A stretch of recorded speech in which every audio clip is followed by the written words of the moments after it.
Student, पिछली class में हमने पढ़ा था लैब्स के बारे में। यानी लैब्स में आप वर्किंग के दौरान सेफ्टी का आप किन किन चीज़ों का ख्याल रखते हैं। आपके पास सेफ्टी से यानी आपका जो वर्क बेंच है जहाँ पर आप काम कर रहे हैं वहाँ पर आपने अपने आप को सेफ्टी से किस तरीके से बचाना है, उन सारी चीज़ों को ये हमने पिछले टॉपिक में पढ़ा था। आज जो हमारा जो टॉपिक है उसमें है इंस्ट्रूमेंट से रिलेटेड है। तो इंस्ट्रूमेंट्स पे जो इसमें हम टॉपिक पढ़ेंगे वो है introduction of tools, equipments and instrument used in servicing process. यानी सर्विसिंग प्रोसेस के दौरान हम कौन से टूल, इक्विपमेंट और इंस्ट्रूमेंट इस्तेमाल करते हैं।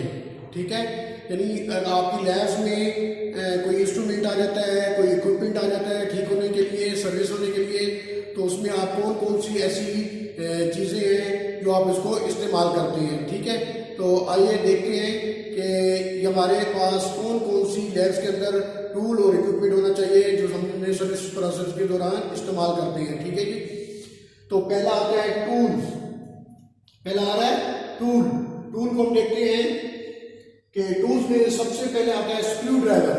अब स्क्रू ड्राइवर आपको पता है कि स्क्रू ड्राइवर किस लिए इस्तेमाल होते हैं। यानी कोई हमने नट्स वगैरह, कोई पेच वगैरह खोलने पड़ जाते हैं तो उसके लिए हमें स्क्रू ड्राइवर होते हैं। फिर इसकी भी टाइप्स है स्क्रू ड्राइवर की। स्क्रू ड्राइवर में फिलिप्स स्क्रू ड्राइवर है और फ्लैट स्क्रू ड्राइवर है। अब फ्लिप और फ्लैट ये दोनों स्क्रू ड्राइवर इसमें आते हैं। फिर इस स्क्रू ड्राइवर के अंदर वाश स्क्रू ड्राइवर आते हैं, एल की टाइप स्क्रू ड्राइवर आते हैं। ये सारे के सारे स्क्रू ड्राइवर में आते हैं। इसमें छोटे बड़े होते हैं, टाइप्स होती है उसकी, तो इसलिए इसको इस्तेमाल किया जाता है। उसके बाद है ट्यूजर है। ट्यूजर किस लिए इस्तेमाल करते हैं, आपको चीज़ पकड़ने के लिए उसको ट्यूजर को इस्तेमाल किया जाता है। ठीक है, यानी उसका ये ख्याल रखना है कि ये जो आप टूल्स इस्तेमाल कर रहे हैं वो आइसोलेटेड होनी चाहिए। ठीक है ना, उसके ऊपर कोई रबड़ वगैरह वो चीज़ उसको आइसोलेट चढ़ी हुई होनी चाहिए। उसके बाद आता है प्लायर। अब प्लायर्स में भी इसकी टाइप्स हैं। ठीक है, लॉन्ग नोज प्लायर है, कटर प्लायर है, ठीक है, फ्लैट प्लायर है। ये सारे के सारे प्लायर जो है वो टूल्स में इस्तेमाल होते हैं। उसके बाद आ जाते हैं टेस्टर। ठीक है, टेस्टर किस लिए इस्तेमाल होता है ये आपको पता है कि हम यानी जहाँ पर एसी वोल्टेजेस वगैरह चेक करने के लिए हम टेस्टर का इस्तेमाल करते हैं। ठीक हो गया। उसके बाद होता है सोल्डरिंग आयरन। सोल्डरिंग आयरन क्या है? सोल्डरिंग आयरन आपको पता है कि हम क्या करते हैं कि यहाँ पर अपने सोल्डरिंग के लिए इस्तेमाल करते हैं। यानी जिसको उर्दू जुबान में कहा जाता है या कहीं यहाँ पर आप इलेक्ट्रॉनिकली टांके वगैरह लगाने पड़ जाते हैं आपको, तो उसके लिए हम सोल्डरिंग आयरन इस्तेमाल करते हैं। उसके बाद फिर मैंने आपको बताया कटर। कटर अब उसके अंदर इलेक्ट्रॉनिक्स के अंदर छोटी छोटी चीज़ों के लिए कटर इस्तेमाल किए जाते हैं, वायर्स को काटने के लिए, या जो आपके पास सॉलिड स्टेट डिवाइसेस हैं वहाँ पर आप कोई सर्किट बना रहे हैं, वहाँ पर कोई लेग्स वगैरह आ गई है, तो उस लिहाज से वो आपको वहाँ पर छोटे कटर इस्तेमाल करने पड़ जाते हैं। तो टूल्स जो मुख्तलिफ टाइप्स के होते हैं जिसको कोई चीज़ आप ओपन करने के लिए, खोलने के लिए या बंद करने के लिए इसको इस्तेमाल कर जाते हैं। अब आ जाते हैं इक्विपमेंट। इक्विपमेंट और नीचे है इंस्ट्रूमेंट। अब हमने वो देखना है इक्विपमेंट जो है वो ऐसी डिवाइसेस जो हैं जो आप आम नॉर्मल तौर पर, आम कॉमन तौर पर इसको इस्तेमाल करते हैं। ठीक है, उसमें आ जाते हैं सबसे पहले टीवी। टीवी किस में आता है? इक्विपमेंट में आता है। जो आपको मैंने बताया कि आप आम इस्तेमाल में इस्तेमाल होने वाली चीज़ें हैं। टीवी क्या है? घरों में इस्तेमाल होने वाली डिवाइसेस हैं। आप इसको लिए नशरियात के लिए देखते हैं, जहाँ पर आप खबरें वगैरह हो गई, ड्रामास हो गए, ये सारी की सारी चीज़ें इसमें आप देख सकते हैं। कैमरा है रिकॉर्डिंग के लिए। ठीक है, वो कैमरा जो आपको लाइव नशरियात ट्रांसमिट करते हैं उन कैमरे के जरिए, जिसका आप वीडियो भी बना सकते हैं। वो कैमरा होते हैं जहाँ पर आप वॉचिंग के लिए इस्तेमाल करते हैं, जिसको कहते हैं सीसीटीवी कैमराज। ये इंस्ट्रूमेंट में आते हैं। उसके बाद वीसीआर है।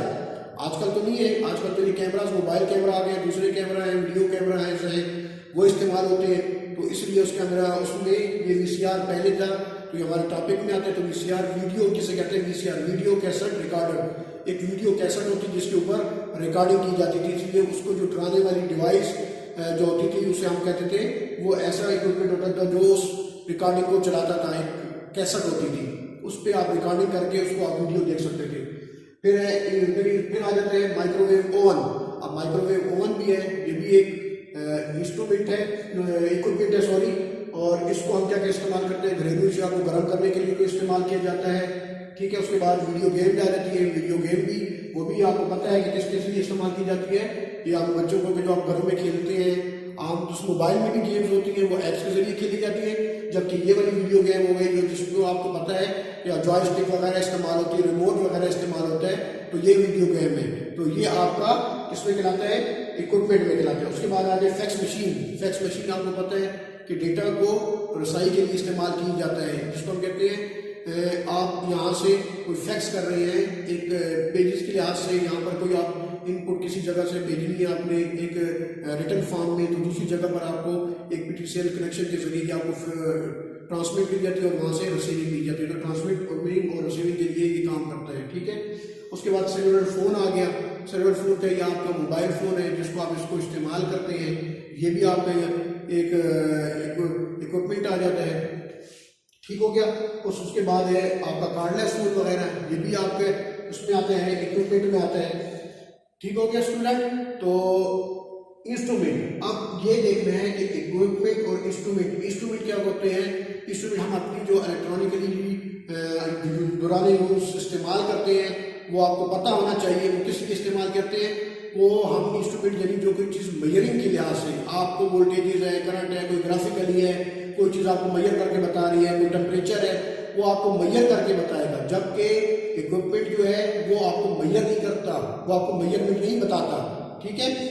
तो ये फर्क होता है कि इंस्ट्रूमेंट में और इक्विपमेंट में, समझ आ गई। तो अगला है इंस्ट्रूमेंट। इंस्ट्रूमेंट में हमारे पास आते हैं मल्टीमीटर्स जो है वो एनालॉग भी है, डिजिटल में भी है, ये दोनों के दोनों इस टाइप्स में आ जाते हैं।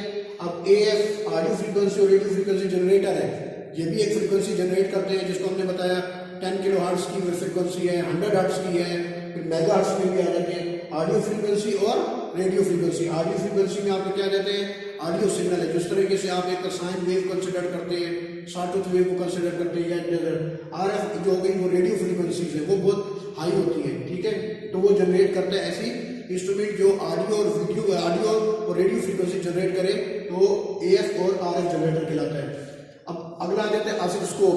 ऑसिलोस्कोप क्या है, ऑसिलोस्कोप एक ऐसी डिवाइस है जो हमें किसी चीज़ की मेजरमेंट करता है और साथ उसको विजुअल डिस्प्ले दिखाता है, यानी उसकी कोई वेव फॉर्म वगैरह जो आ रही होती है वो हमें दिखाता है स्क्रीन के ऊपर, ठीक है। इसके अंदर हम कह सकते हैं कि ये वोल्टेजेस भी हमारा मेजरमेंट करता है और लिहाज से इसकी वेव शेपिंग भी दिखाता है जो उसकी स्क्रीन पर आती होती है, ठीक है।